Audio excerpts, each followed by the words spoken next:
ये आकाशवाणी रायपुर है। छत्तीसगढ़ी समाचार बुलेटिन के संग रामेश्वरी बघेल की जय जोहार।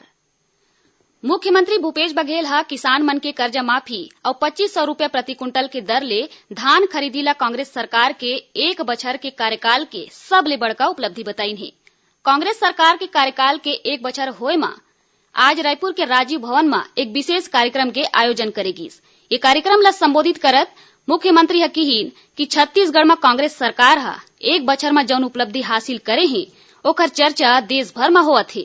ओमन कहिन कि हमर सबो योजना मन जनता के हित के योजना है। तउहे प्रदेश के मुख्यमंत्री और भाजपा के राष्ट्रीय उपाध्यक्ष डॉक्टर रमन सिंह हा प्रदेश में कांग्रेस सरकार के एक बछर के कार्यकाल ला निराशाजनक बताइन। अपन बयान में पूर्व मुख्यमंत्री हा आरोप लगाइन कि कांग्रेस हा युवा मन ला रोजगार दे के संग दूसर वादा घलो अपन चुनावी घोषणा पत्र में करे रहिस, फिर एक बछर के दौरान ये वादा मन ला लेके कोनो ठोस कदम नहीं उठाएगिस। प्रदेश में होइया नगरीय निकाय चुनाव बर कांग्रेस अपन घोषणा पत्र जारी कर दे है। ये घोषणा पत्र में मुख्यमंत्री मितान योजना के खास तौर में जिक्र करे गए है, जेमा नगरीय क्षेत्र के हर नागरिक ले सीधा संपर्क करे जाही। ये योजना के तहत 100 ले ज्यादा सेवा मन में घर पहुंच सुविधा दे जाही। एमा बिजली बिल और ड्राइविंग लाइसेंस समेत दैनिक कामकाज से जुड़े आने सेवा शामिल है।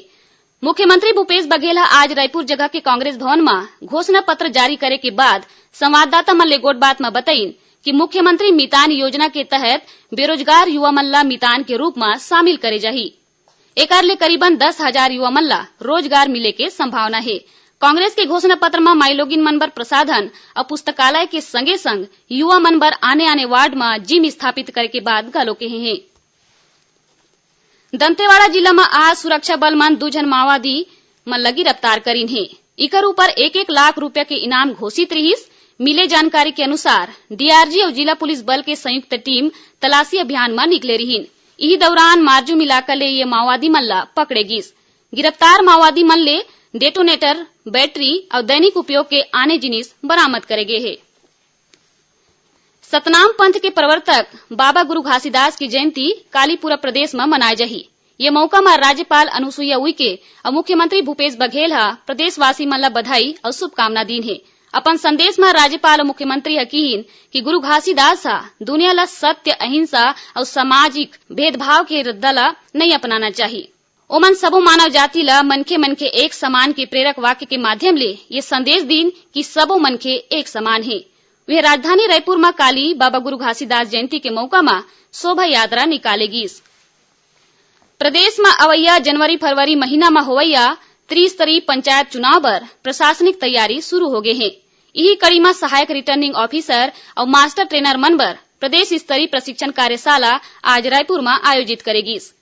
राज्य निर्वाचन आयुक्त ठाकुर राम सिंह ये कार्यशाला ला संबोधित करत प्रतिभागी अधिकारी और प्रशिक्षक मन ले कहिन कि प्रदेश में स्वतंत्र और निष्पक्ष चुनाव कराए में आप सबके महत्वपूर्ण भूमिका रही।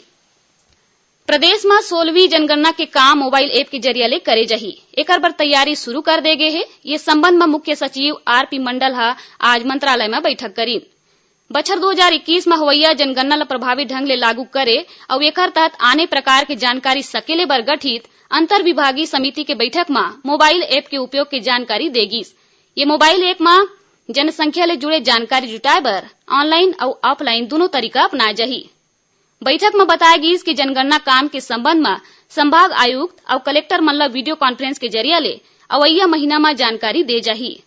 श्री मंडल बताइन कि भारत सरकार के महापंजीयक ला बस्तर क्षेत्र में जनगणना की कार्य योजना बनाए बर बुलाए गए है। जनगणना काम बर कुल 62,000 कर्मचारी मन ला तैनात करे जाही। अब थोर कुछ समाचार सार में मुख्यमंत्री के रायपुर निवास में काली बुधवार के होवैया जन चौपाल भेंट मुलाकात के कार्यक्रम कोनो कारण ले स्थगित कर दे गए है।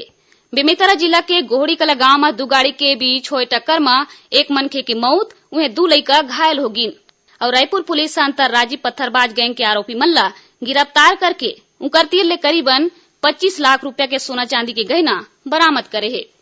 एक संग छत्तीसगढ़ी समाचार बुलेटिन ये सिरावत है। जय जोहार।